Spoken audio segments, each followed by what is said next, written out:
Hey everyone, welcome back to another edition of Deep Dive with the Housewives, where we take a deep dive look at what's going on currently with our favorite housewives and explore what it's reflecting in ourselves and in each other. Welcome back. I want to say, I know it's been a minute since I've made a video, so apologies for that. The reason, honestly, is just because I haven't really been inspired to make one recently. I found myself getting pretty bored with both Beverly Hills and New York. I felt like I was watching the same episode over and over. I'm excited to say, though, that something has turned, a corner has turned. I feel myself getting enlivened again by the shows. I'm all caught up. And I'm actually really excited about Potomac. I actually have a lot to say. I've kind of been storing some stuff up the last week. So you should be getting a series of videos from me. So what I want to do today is touch back down on Beverly Hills. There's obviously a lot going on in the world of Beverly Hills outside of the show right now.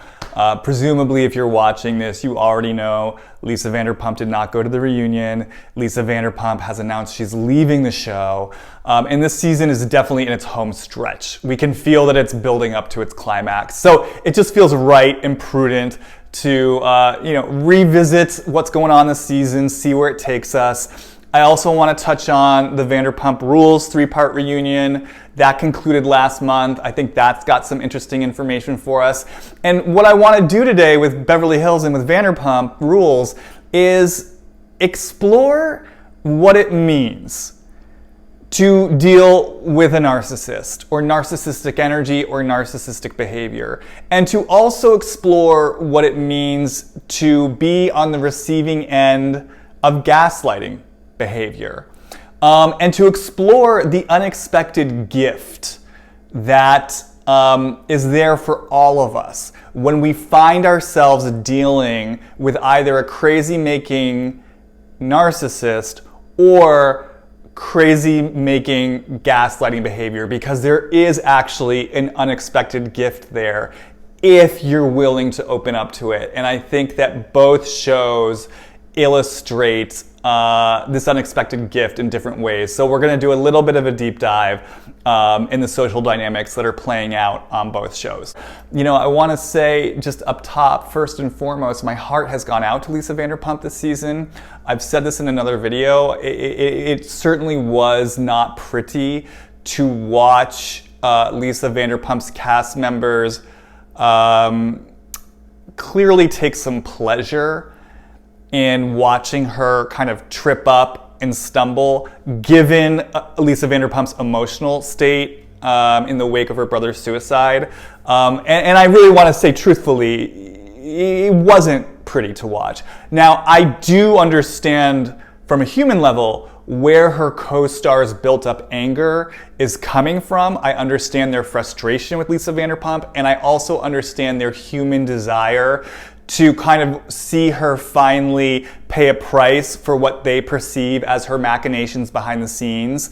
However, that said, the timing was not good. And I've said this before, but I'll say it again. I do feel like it was on them on some level to maybe take the high road this particular season and give Lisa Vanderpump a little bit more leeway and a little bit wider berth given everything that she was dealing with. Now, having said that, I personally, based on what I've seen on the show, do understand the other women's assessment of Lisa Vanderpump. I do think she exhibits signs on this show of extremely narcissistic behavior. Now, I want to be very clear here. I am not armchair diagnosing Lisa Vanderpump as a textbook or, diagnostically defined narcissist. I don't do that. I don't believe in that. I don't like diagnosing people with personality disorders. I don't even like the whole construct of personality disorders. I think it's something that's used and abused even in the therapeutic community. I think it's a very easy way to create boxes for people. And I think a lot of times it really denies and disavows the complexity and nuance of the individual in sort of really understanding where the individual is coming from. I think all too often in this world, many people, including so-called professionals, who get put on these pedestals, who we look to for answers, I think that they can retreat behind these easily defined boxes and labels. Well, you're a narcissist, and this is what it means, and this is how we deal with it. And I think that's dangerous. I think it's really, really dangerous. And I think, fortunately, we're living in a time where there's a lot more consciousness being developed around the danger of putting someone in that kind of box. So I certainly never want to put someone in that kind of box. So I just want to be really clear. I am not armchair diagnosing Lisa Vanderpump as a narcissist. But what I am saying is that I do perceive a lot of narcissistic tendencies in her. Now, why do I feel that way? Just really quickly, and I'm not going to get too deeply into this. I've seen Lisa Vanderpump as someone who really never wants to take responsibility for her behavior. I don't think I've ever once seen her issue a sincere apology.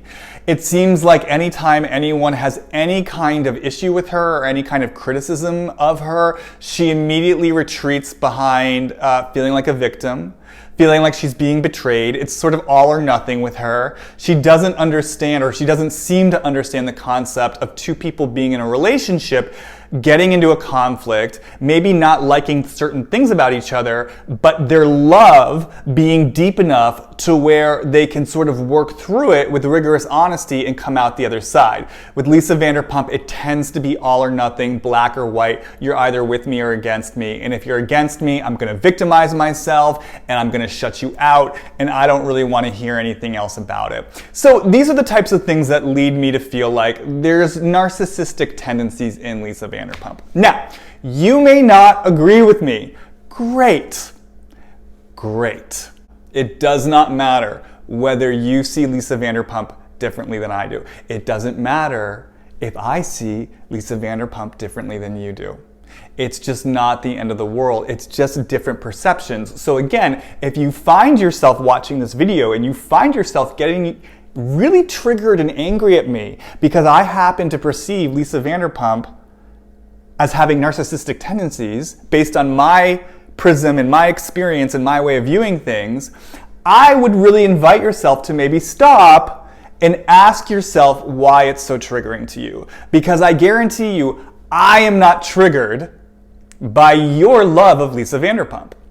I am not triggered by you seeing Lisa Vanderpump differently. You are welcome to see Lisa Vanderpump differently. So if you are someone who's watching this and you find yourself getting triggered by the fact that I happen to perceive what I would call narcissistic tendencies in Lisa Vanderpump, this is your opportunity to maybe pause, go within, and ask yourself, why does this matter to me so much? Why does it matter to me that there's some guy I don't know on YouTube who perceives Lisa Vanderpump as having narcissistic tendencies? Where is this taking me? Because I guarantee you it has nothing to do with me and it has nothing to do with Lisa Vanderpump, because you don't know either of us. So if it's triggering anger and rage in you, sure, you can get on your keyboard and tell me that I'm an asshole, or you want to slap me in the face, or whatever it is you want to tell me, and you can get a quick little discharge from that and feel good about yourself and get some momentary pleasure. But you know what's going to happen? You haven't really cultivated consciousness around where that anger and energy is coming from. And so then you're going to go out in the world and it's just going to come out against someone else. And then it's going to come out against someone else. And then it's going to come out against someone else, because ultimately that is simply your anger. And it's just looking for a place to go. And right now, for some reason, it's getting hooked into me and how I feel about Lisa Vanderpump, even though at the end of the day, that has no impact on you or your life, or Lisa Vanderpump and her life.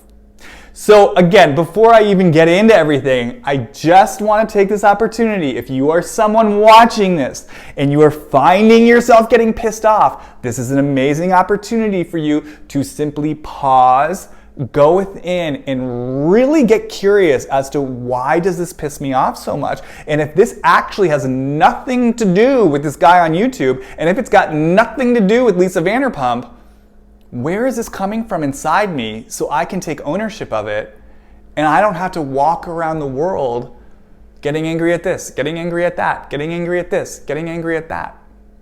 Okay? This is what I think is so interesting about dealing with a narcissist.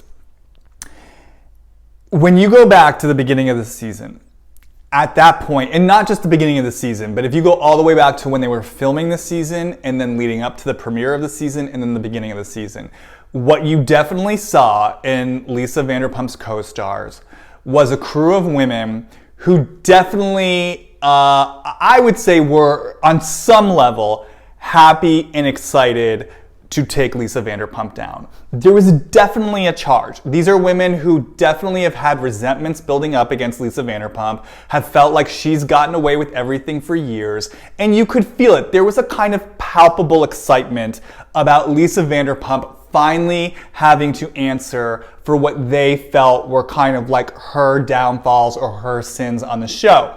And you could sort of see that pleasure play out in the Bahamas. You could see and feel that pleasure playing out when they were doing publicity for the season. So for example, Lisa Rinna and Erica posting that Instagram video where they let it slip that, Lisa Vanderpump wasn't coming out of her dressing room at their promotional publicity shoot, and starting to kind of starting to get the rumor mill churning that Lisa Vanderpump was on the outs, that Lisa Vanderpump wasn't participating with the cast, that Lisa Vanderpump was taking her ball and going home.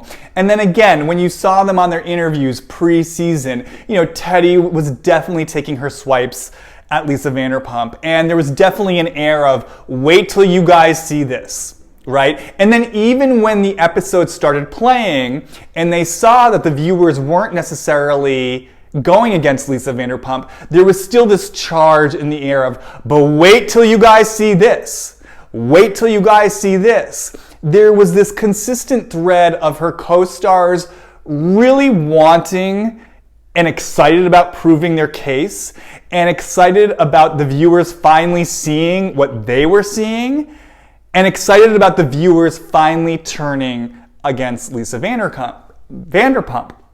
Now, what I think is so interesting about that is that as long as the other women were deeply invested in taking Lisa Vanderpump down, the public favor pretty much stayed with Lisa Vanderpump, which is how it usually goes with her. Public favor usually stays with Lisa Vanderpump.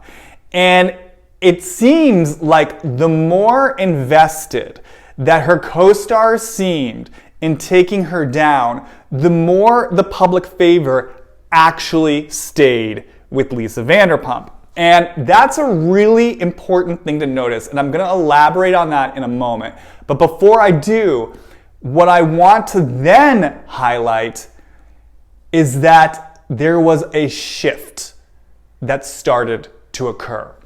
When the women like Kyle and Erica and Dorit and Teddy and Lisa Rinna started to realize that the public wasn't turning against Lisa Vanderpump, that the public, as usual, was siding with Lisa Vanderpump and was actually making them out to be the villains for their behavior, you could actually see something shifted inside them. In past seasons, when the women have tried to kind of confront, expose, take down Lisa Vanderpump, and then the viewers turn on them, they would typically shrink back in response.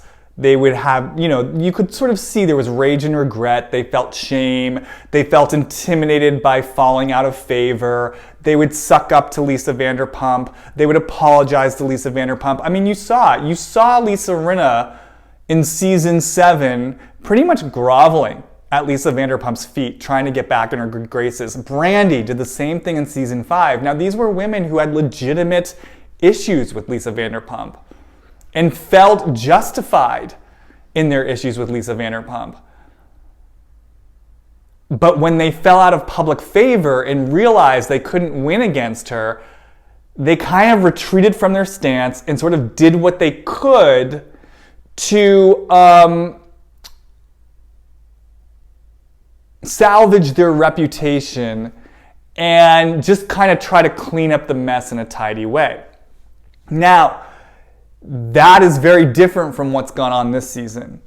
if you sort of go and watch the women on social media and in interviews, there's a real sense this season that once they realized the viewers weren't going to turn on Lisa Vanderpump and that the viewers were actually against them, you could see them kind of give up. Meaning, they realized, okay, this is the way it is. Like, Lisa Vanderpump's fans are always going to be vocal, they're always going to be strong, they are never going to turn against her. They will always make us the villain. They will always see Lisa Vanderpump as an innocent victim. This is simply the way it is. In a way, there's nothing I can do to change that, so I'm going to give that up.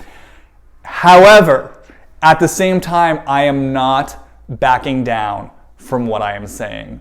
I am not going back with my tail between my legs. I am not apologizing to Lisa Vanderpump. There is something that I believe to be true here, which is Lisa Vanderpump has done certain things that have not been okay. I believe Lisa Vanderpump had negative intentions when it came to, John Sesha and John Blizzard and the way the whole dog thing was exposed. I believe that. I believe Lisa Vanderpump was manipulative.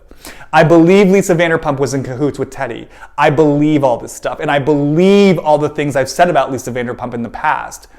And even though I am not going to try to take her down at this point because I understand it's not going to work, I'm also not backing down from what I believe. I'm going to own it. And you see it. I mean, you see these women responding to people on Twitter.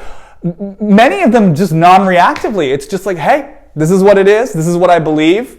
I don't agree with what you're saying. And it's a much different posture than they've ever had before. Before, it was either, oh my God, I got to take Lisa Vanderpump down. Oh my God, everyone hates me. Let me clean it up. And now this season, for the first time as a group, they've found this middle ground, which is, oh, okay, I can't succeed in taking Lisa Vanderpump down. And I'm also not going to abandon my convictions in what I know to be true for the sake of pleasing anyone else. And so what I think is so interesting about this, is that if you actually kind of watch the fan response play out over the course of the season, this is the first season where people are starting to actually speak out a lot more against Lisa Vanderpump on social media. Yes, she definitely still has her rabid fan base who are just like, Lisa's great, Lisa can do no wrong, But I watch the trends. I follow stuff on Instagram and Twitter and Facebook. I'm always sort of looking at the comments because I just see this all as energy. It's an interplay of energy. It's patterned energy. And you can see from the beginning of the season to the point where we're at now, the people who are speaking out against Lisa Vanderpump and who are actually believing a lot of what the other women have to say, that voice is getting louder and louder and louder. And what's also interesting, again, I'm looking at this from an energetic perspective. I'm looking at this from the perspective of, if life is just sort of a symbolic dream, what is it saying? What is it revealing? And I just think it's so interesting that we've seen Lisa Vanderpump actually start to stumble a little bit. She had that comment, about Erica tucking under that many interpreted as transphobic, and she caught flack for that, which is very unusual. Lisa Vanderpump doesn't usually catch flack. Her little stunt with the lie detector test, a lot of people out in the world were saying it was ridiculous. It made her look guilty. Again, this is new and unusual for Lisa Vanderpump. A lot of people are saying her decision not to go to the reunion makes her look guilty, or at the very least is cowardly. Again, this is unusual for Lisa Vanderpump. Usually, it's like 95% support in her favor. And when you sort of go out in the world now and sort of take a pulse of what's being said, I would say it's down to like 65% in her favor. And there's like a strong 35-40% of people who are like getting more vocal about kind of seeing through her machinations. And so what I find so interesting about this, you guys, to take this off Beverly Hills and take this off Lisa Vanderpump and to kind of take a bigger macro look at what this is revealing to us, I feel like what we see here is such a great example of how you successfully navigate dealing with the narcissist. Because the temptation when we've got someone in front of us, right, who is exhibiting a lot of narcissistic behavior, narcissistic tendencies, what happens is we tend to get so reactive and we tend to get so enraged and we get so hooked into their story, and then we want to prove our truth. We want to expose them. We want people to see what they're doing wrong. We want to win against them, right? But the problem with that is that narcissists, unconsciously, this is all unconscious, they feed off that. That's how they play their game. That's how they win their game, by keeping you energetically hooked. And I swear to you, the more that you feed that fire with your own intensity, the more that you stay hooked in needing to take a narcissist down, the more powerful they become. And that's why I think it's so interesting that whenever the women try to take Lisa Vanderpump down, it never seems to work. Conversely, if and when you're dealing with a narcissist, and you can find it within you to actually unhook from the situation, to see what's happening, to observe your own reactivity, your own desire to take action and expose them and beat them at their own game, and actually stop, collect yourself, and realize, I'm never going to win this game with this narcissist. I'm never going to make them see that they're wrong. I'm never going to make other people see that they're wrong. I am not in control of this situation. It's my job now to simply surrender this fight. Let the narcissist do what the narcissist is going to do. I get to simply take responsibility for myself. I get to stay calm here. And I get to connect more deeply with what I know to be true for myself. And in the place where it doesn't matter if other people validate my truth, it doesn't matter if the narcissist validates my truth, because I validate my truth and I'm so rooted in it that it doesn't really matter what anyone else throws at me or says to me about my truth. This is actually where I gain power. It's where I take back my power.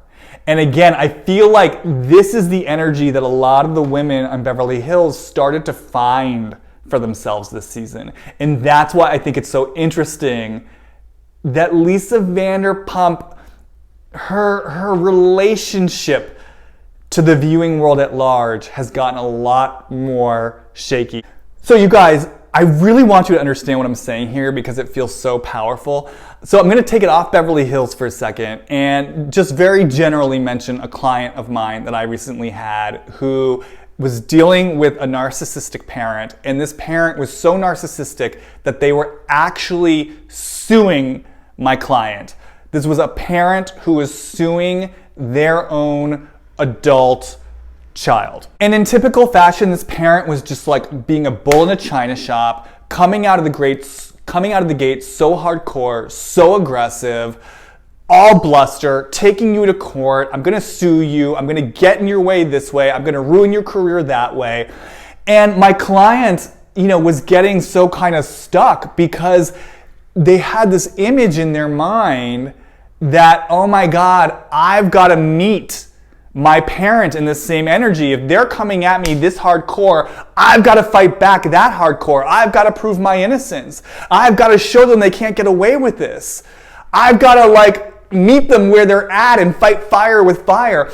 And so the work that we did together was actually no, do not do that. Do not do that.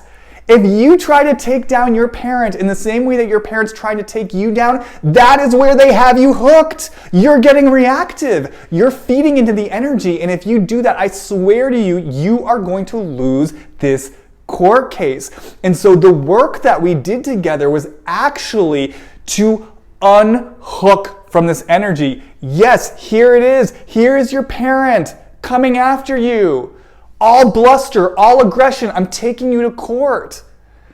And so see what happens when you, rather than trying to fight fire with fire or engage with them on that level, instead take an energetic step back, realize that yes, your parent is going to tell a whole bunch of lies about you. They're going to bring in a whole bunch of lies to court. They're going to try to smear your name.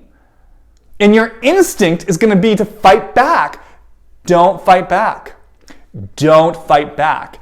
Instead, get centered within yourself and get connected with your inner wisdom, your inner truth, and how it works for you to navigate this situation. Now, in the case of this client, my client actually has a beautiful, calm, grounded, and rooted energy. And my client has deep commitment to integrity and honesty. And so in our work together, it was all about supporting my client to anchor and rest in her deeper truth, to let the parent do what the parent was going to do, and to simply take care of business from a place of her own quiet wisdom. Not trying to prove anything to anyone, not racing to debunk everything her parent was saying, not fighting fire with fire, but instead to just let the parent be the reactive narcissistic parent and stay connected to what she knew was true for herself without needing to prove anything to anyone. And by staying in that energy, that's actually how she's ultimately going to protect and preserve herself in this court case and in life. And that's the unexpected gift that I'm talking about here. When you're dealing with a narcissist, you have this amazing opportunity to practice the spiritual discipline of not getting hooked, of not being reactive, even when everything in you wants to be reactive, even when everything in you wants to protect yourself, to instead realize, I don't need to prove anything to anyone. I'm never going to change this person in front of me. So instead, let me just get more deeply connected to my own truth and let me live from that place. It's incredibly adult, it's incredibly mature, and it's incredibly empowering. And guys, because it cannot be stressed enough, please don't get lost in the specifics of the Beverly Hills puppygate drama. That's not what this is about. I don't care whether Lisa Vanderpump leaked a story or didn't leak a story, or if Dorit gave the dog away or didn't give the dog away. I'm talking about a deeper energetic pattern here. I'm using this situation as a jumping off point to talk about a much deeper and more important energetic pattern. And that pattern is this: when you try to take someone down, when you try to beat a narcissist at their own game, it only makes them stronger. But when you disengage from the narcissist and instead use it as an opportunity to connect to your own truth in a non-reactive way where you don't need to prove anything to anyone, that's where you regain your strength and regain your power. That's what I'm talking about in this video. Please don't get lost in the Lisa Vanderpump of it all. It doesn't matter. It doesn't matter. So it's a very similar thing that we see happen in Vanderpump Rules. So there are a few quick things I want to say about this. As we all saw, it's the entire cast, pitted against James. And I want to sort of say something here. I want to reiterate what I talked about in my video about Teddy Mellencamp and blame. If you recall that video, I talked about how the energy of blame never gets you anywhere. And this is also connected to what I just talked about in terms of like trying to take down a narcissist. It only feeds them, right? It's the same thing with blame. When you are in the energy of blame, it ultimately makes you guilty of the very thing that you are accusing other people of doing. And we see that on Vanderpump Rules, right? It's like the whole cast trying to blame James, make James the bad guy. And what happens is that they become quite cruel toward James.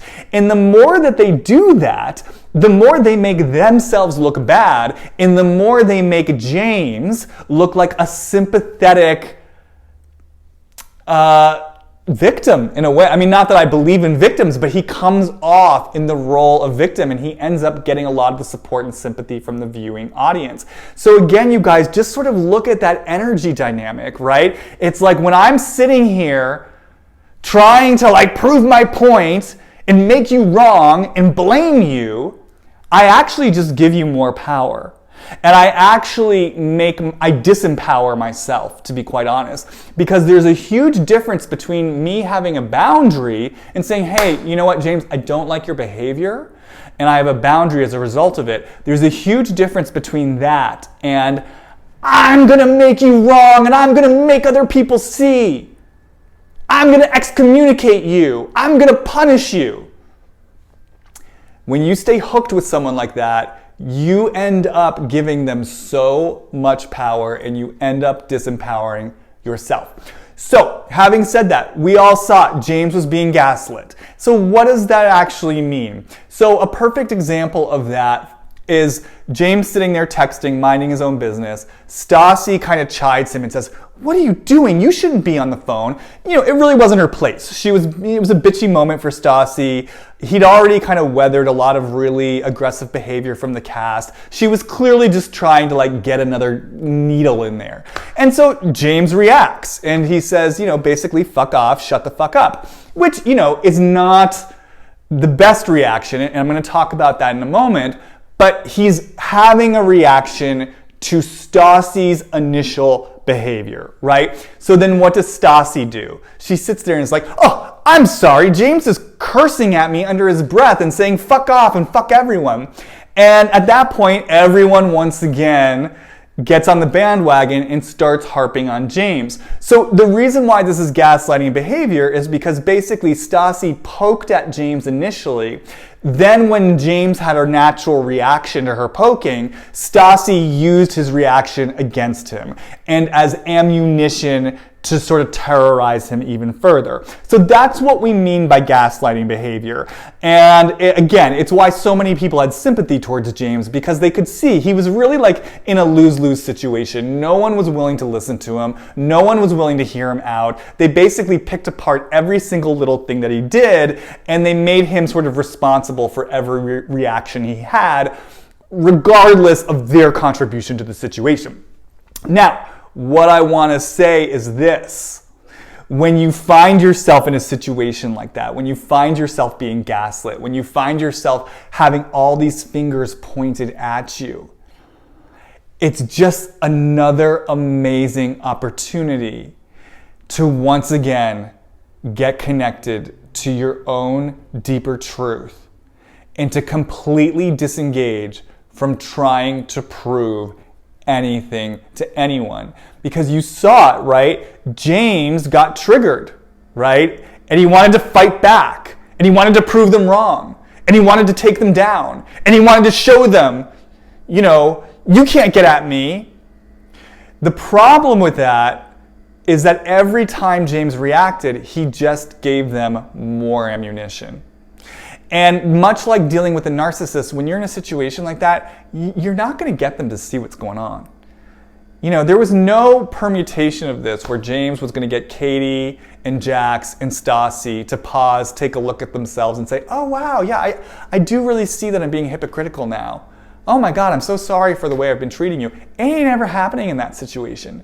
So what happens is when James gets reactive, he just gives them more ammunition. And when they have more ammunition, he bears the brunt of it even more, right?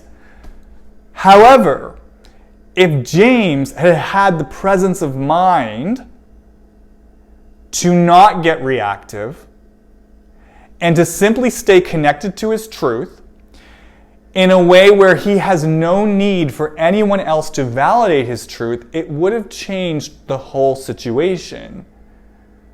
So, if Jax or Katie is sort of, and James just sort of takes in the energy and sort of comes back with, you know what, I don't agree with what you're saying right now. You know what you're saying doesn't feel true for me. You know what, I'm really hurt by your behavior. I'm really sad right now by the way you guys are treating me. In a way, it's like there's nowhere for them to go. It's like James is reclaiming his truth in the face of aggressive energy coming at him. So again, just to be really clear, like whether you're dealing with an intense narcissist, whether you're dealing with sort of like a gang bullying situation, a gaslighting situation, the invitation for you is always to surrender this idea that you can convince the other person of anything.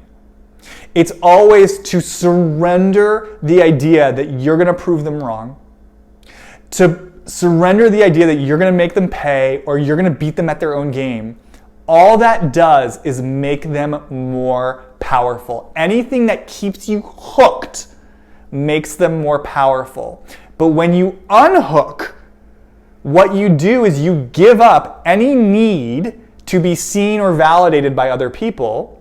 And while that can be painful and lonely and sad, it's ultimately the most empowering thing because you get to validate your own truth. You get to have your own back. You get to be in a place of non-reactivity. You get to have your truth, and your truth is no longer conditional on whether someone else sees it, hears it, or validates it, especially someone else who's not even in their right mind. It's kind of crazy in a way to want to be seen and validated by someone who's not in their right mind. They're not going to see you. So the gift for all of us when we're up against aggressive energy, narcissistic energy, gaslighting energy, is to surrender to the powerlessness of not being able to change the person in front of us. To surrender to the powerless of knowing we're never going to be seen by the person in front of us. Letting ourselves, yes, feel the pain of that, but to then, yes, step into the amazing gift of, oh, this is my truth, and I do not have to defend it to anyone. And in that place, I can completely unhook from what's in front of me, and I can go out into my life, and I can create new space, and I can draw in people, places, and things that actually reflect my own inner knowing. So does this make sense, guys? Okay, thank you for going on this journey with me. I feel like this has been a long road. Hopefully this all makes sense. If you like this content, be sure that you follow me on Instagram. Jamie Stein, Jamiestein is my handle. I post a lot of content on Instagram that I do not post on YouTube. Shorter videos, not just stuff about the housewives, but stuff about living and life and spirituality and self-help. So definitely make sure you head over to Instagram. I'm also on Twitter, Jamie_Stein_. The other thing I want to say, guys, if you're listening to this and it's sparking things in you because you are someone who has a narcissist in your life or narcissists in your life, if you are someone who tends to get into relationship dynamics where you are gaslit, where you get hooked into things, where you get reactive, and you are looking for help and support to find out how to unhook from that and how to connect to your own inner wisdom and how to navigate the situation, not from a place of disempowering reactivity, but from a place of empowering discovery of your own strength and your own wisdom so that you can change your relationship to this pattern and go create new relationship patterns that actually feel good, definitely feel free to send me an email. Go to my website, hollywoodreadings.com. Ask me about what it looks like to book a session, because I would love to help you get clarity and insight into your specific relationship to this kind of energy and how to navigate it in a way that's going to empower you to really connect much more deeply with yourself. Okay guys, that's it for now. There are going to be more videos coming. I'm going to talk about Potomac. I'm going to talk a little bit about New York. I'm feeling inspired. I'm ready to go. Thanks for bearing with me, and I'll see you guys all later. Bye.